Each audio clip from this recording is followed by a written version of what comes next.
Sometimes a private investigator has to make his own luck.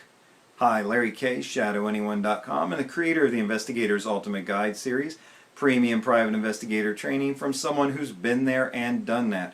Now let me say right off the bat, like a lot of people, I don't believe in luck. I believe if you're going to define luck, it's when opportunity meets preparedness. And opportunity is out there everywhere.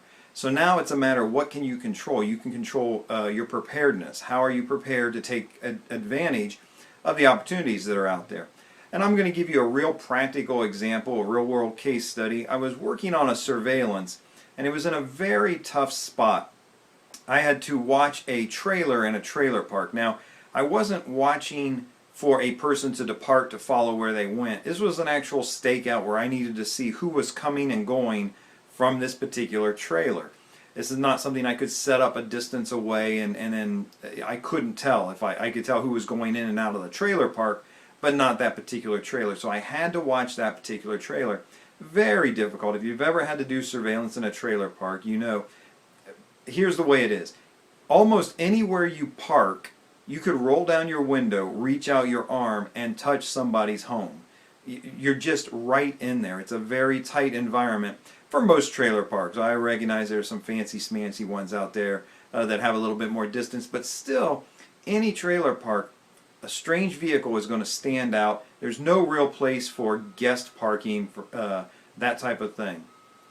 So I show up early on this trailer, and I set up, you know, the appropriate distance away, and I'm watching. And I'm there for about an hour. It's very early morning. Nobody's up, so I'm okay right now. But there's no way I'm going to be able to spend the 5 or 6 hours that I need to be there. So here's what happens. I see about an hour into it, the woman who's at in the trailer, and she's there with her child and her current boyfriend is what the premise is. Is this guy there? Is he around the child? The court order is that he should not be anywhere around. He's not the daddy. There's nothing. And he's specifically ordered to stay away from the child. I need to see if this guy is coming or going from the trailer. So I see about an hour in, mom and the baby, the child, they get into the car and they drive off. Clearly, she's taking this kid to school. All right. What does that mean to me? I have an opportunity here to see maybe if that guy is in the trailer. Really tough though. I have minutes, really. I have minutes that she'll be gone, drop the kid off at school and come back. How do I take advantage of this? Well, I was somewhat prepared. I didn't think that this would come up, but because I had done my pre-surveillance work, I knew the phone number into the trailer. So, and I knew the area around me. I knew the streets that were around there. And I knew one other thing. I knew a place that this woman had previously worked. So here's how I play this particular thing is I see her leave. I decide I'm not going to be able to sit out here for hours waiting for this guy to maybe wake up and maybe come out. So I call into the trailer posing as a friend of this woman, as somebody who worked with her previously who owed her money. Well, this guy answers the phone, and he's very interested in me getting her the money that I owe her. I'm convincing enough because I can name the place she used to work and say we worked there together. When and I don't just invite myself over. I let him talk me in to stopping by. I say, well, I'm just in the area. I'm right over on Pine. I knew a street, a couple streets over that I could name. And if she was there, I'd swing by, but it's not a big deal. I'd catch her some other time. And no, he says, come on by. You can put it in an envelope or something. And he knew that the character I was portraying, the pretext, was distrustful of just leaving the money. So he's offering me, put it in an envelope. She'll get it. I let him convince me. Sure enough, I'll be over in a couple minutes.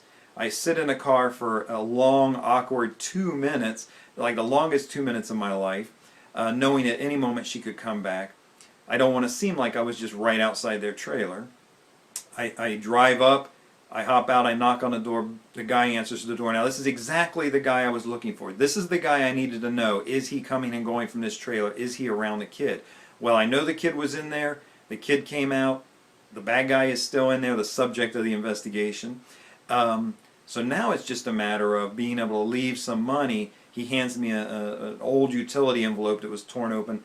I really have almost no cash on me, which is a big surveillance mistake. I certainly don't want to leave this guy at like a 20 or something, right? I have a couple of singles though. And so I don't want to leave him everything I've got, so I pull out the singles. He's not really looking directly, but he knows I put them into this envelope and I set it down on top of the TV. Again, back when TVs had tops, if not flat screens, right? And I talked to the guy a little bit, but I got to get out of there. If Mama comes home and I'm there, this whole thing is over, and it is not going to end well for me. I'm in somebody else's space, in their territory, in their home, lying about who I am, collecting information. It's not going to be well. I got to get out of there. So I cut loose from the guy. I drive off. I have exactly the information I need. Did I get lucky? Maybe. Was I prepared to step up and do a pretext? Did I know enough background information? Did I have the things that I needed for this pretext?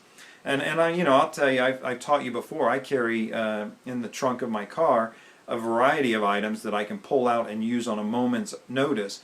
A hard hat, a reflective vest, clipboards, things like that. So, you could argue that I got lucky and I was able to gather the information I needed for the client so that my client could do well in court. But you could also argue because I knew what I was doing, because I had done pretext before, because I understood the fundamentals of pretext, that I was prepared and was able to make my own luck. Please keep this in mind. What you're doing now, watching me, learning, studying these different things that private investigators do, it's going to serve you very well. I would encourage you that there's a limit to what's floating around for free online, and that eventually you're going to have to, at the very least, this is going to sound old-fashioned, go to the library, get some books, start learning from credible sources and not relying on just what you see online. Fortunately, you know me, I've been online for years making these videos every Tuesday for you, and I have the credentials to back me up, but there's a lot of people who are putting things online that are just outright wrong. I don't want to see you get sucked into that type of thing. So make sure you choose a credible source, and sometimes that's going to mean paying for that information, just like you pay for tuition for school. You're going to learn something from a credible source, a trusted authority.